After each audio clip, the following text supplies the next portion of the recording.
اعوذ باللہ من الشیطان الرجیم، بسم اللہ الرحمن الرحیم۔ ماڈیول ایمانیات کے باب توحید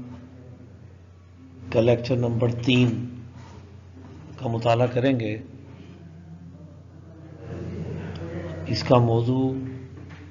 المالک ہے اور المالک کے عنوان سے 3 لیکچر ترتیب دیے گئے ہیں۔ یہ اس سلسلے کا پہلا لیکچر ہے۔ اللہ جو ہر طرح کی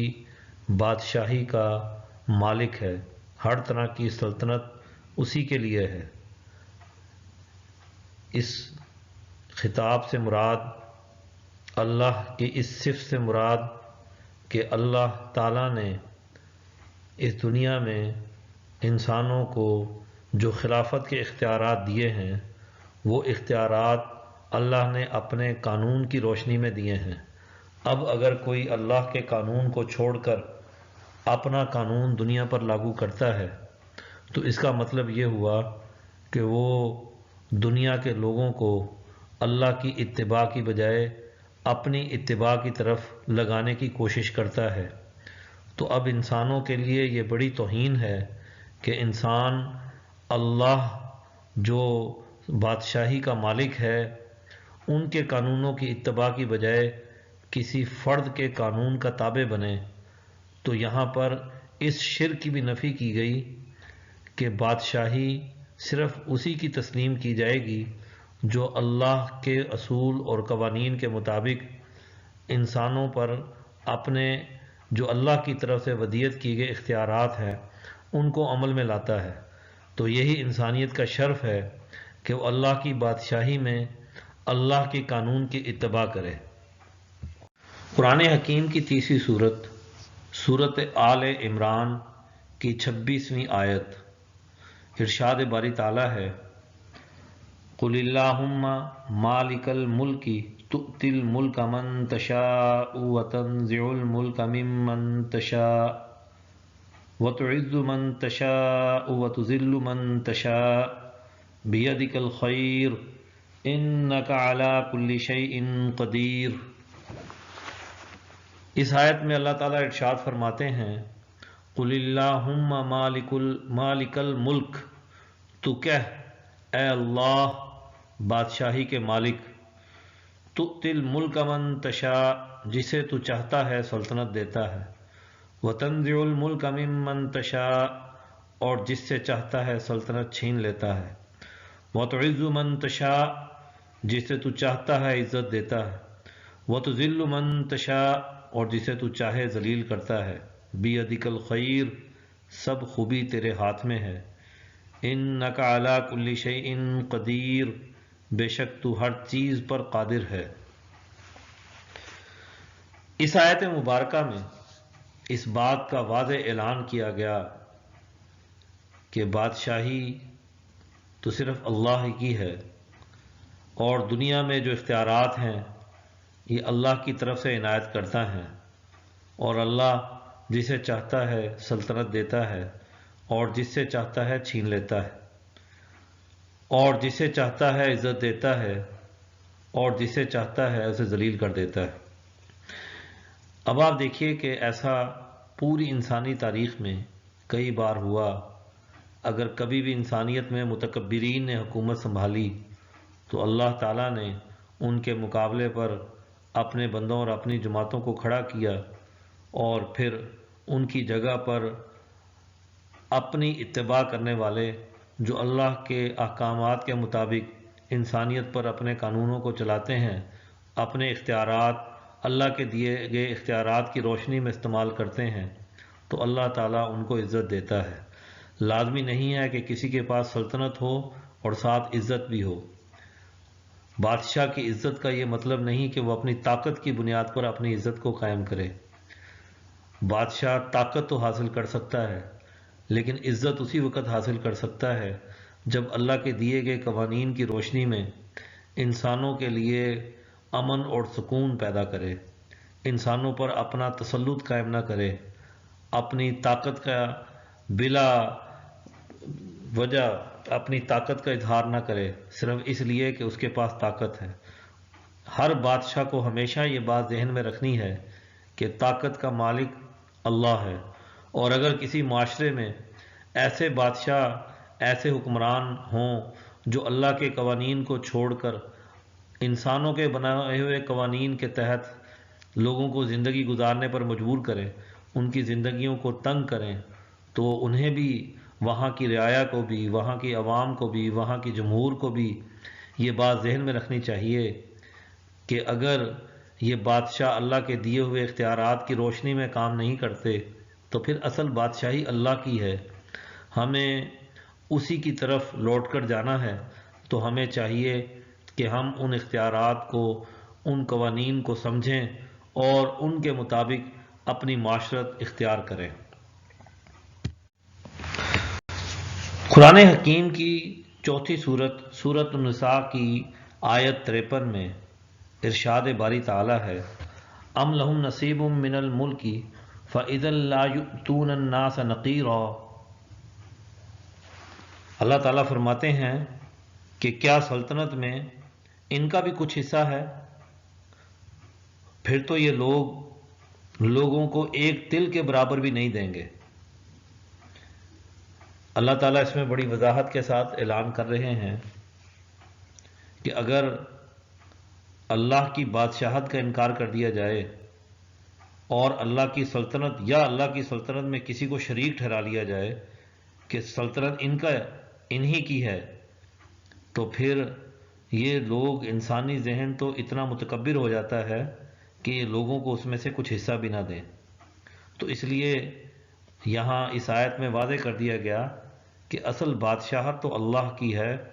جس نے اس کائنات کے اندر انسانوں کے لیے اتنے انعام و اکرام رکھے۔ یہ جو انسانوں کو بادشاہت دی جاتی ہے، یہ تو اللہ تعالیٰ کے دیے ہوئے انعامات کی ایک مینجمنٹ ہے تاکہ انسانوں کے اندر جھگڑا پیدا نہ ہو، اور اگر یہ اپنی سلطنت سمجھ بیٹھیں اسے انسان، تو پھر یہ انسان تو کسی کو ایک تل کے برابر بھی کچھ دینے کے لیے تیار نہیں، یہ تو صرف اپنے لیے جمع کریں، اور لوگوں کو تو صرف یہ اس لیے دیتے ہیں کہ تاکہ یہ لوگ کل کو پھر کھا پی کر ہمارے لیے کام کر سکیں اور ہم اور زیادہ چیزیں جو ہیں وہ اکٹھی کر سکیں۔ بصورت دیگر اللہ تعالیٰ فرماتے ہیں کہ یہ لوگ تو ایک تل کے برابر بھی کسی کو کوئی چیز دینے کے لیے تیار نہیں۔ قرآن حکیم کی 5ویں سورت، سورۃ المائدہ کی آیت 17 میں ارشاد باری تعالیٰ ہے: لقد کفر الذین قالوا ان اللہ هو المسیح ابن مریم قل فمن یملک من اللہ شیئا ان اراد ان یہلک المسیح ابن مریم وامہ ومن فی الارض جميعا وللہ ملک السماوات والارض وما بینہما یخلق ما یشاء واللہ علی کل شیء قدیر۔ ارشاد باری تعالیٰ ہے کہ بے شک وہ کافر ہوئے، قالو جنہوں نے کہا، ان اللہ هو المسیح ابن مریم کہ اللہ تو وہی مریم کا بیٹا مسیح ہے۔ قل فمن یملک من اللہ شیئا، کہہ دے کہ پھر اللہ کے سامنے کس کا بس چل سکتا ہے، ان اراد ان یہلکا کہ اگر وہ چاہے کہ ہلاک کر دے المسیح ابن مریم و امہ، مریم کے بیٹے مسیح اور اس کی ماں کو، ومن فی الارض جمیعا اور جتنے لوگ زمین میں ہیں سب کو ہلاک کر دے۔ اب یہاں اس بات کی بڑی وضاحت کے ساتھ اس بات کا اعلان کر دیا گیا کہ بعض لوگ اللہ تعالیٰ کے برگزیدہ بندوں کو اتنا بلند کر دیتے ہیں کہ ان کے متعلق خدا ہونے کا دعویٰ کر دیتے ہیں کہ یہ خدا ہیں، حالانکہ نہ تو وہ نبی خود کبھی دعویٰ کرتے ہیں کہ ہم خدا ہیں یا خدا کی کسی خدائی میں ہم شریک ہیں، ایسا دعویٰ وہ کبھی نہیں کرتے، بلکہ انسان، اور وہ بھی وہ انسان جن کے پاس کچھ اختیارات ہوتے ہیں وہ اپنے اختیارات کے غلط استعمال کے لیے اس طرح کی تشریحات کرتے ہیں اور پھر من پسند تشریحات کی روشنی میں انسانوں پر اپنی حکومت چلاتے ہیں۔ تو اس لیے یہاں پر اس بات کی وضاحت کی گئی کہ تم جن کو خدا قرار دیتے ہو، مثلا اگر کوئی حضرت عیسیٰ علیہ السلام کو اور ان کی والدہ مریم کو خدا کا درجہ دیتا ہے، تو یہاں پر کہا گیا، اللہ تعالیٰ بڑی وضاحت کے ساتھ اعلان کرتے ہیں کہ اگر اللہ تعالیٰ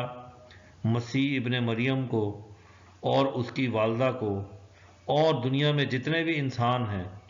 ان سب کو اگر اللہ تعالیٰ چاہے تو وہ ہلاک کرے، تو پھر کس کا بس ہے کہ وہ اللہ تعالیٰ کو اس چیز سے جو ہے وہ روک سکے؟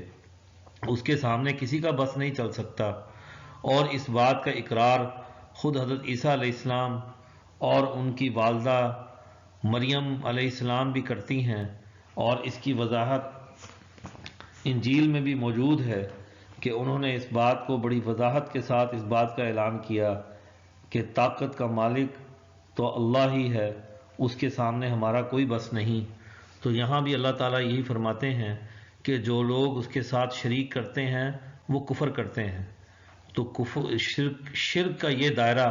بھی کسی طور قابل قبول نہیں کہ ہم یا تو اللہ کی ذات میں کسی کو شریک ٹھہرا کر اس کی سلطنت میں کسی اور کو اختیارات کا حقدار قرار دیں۔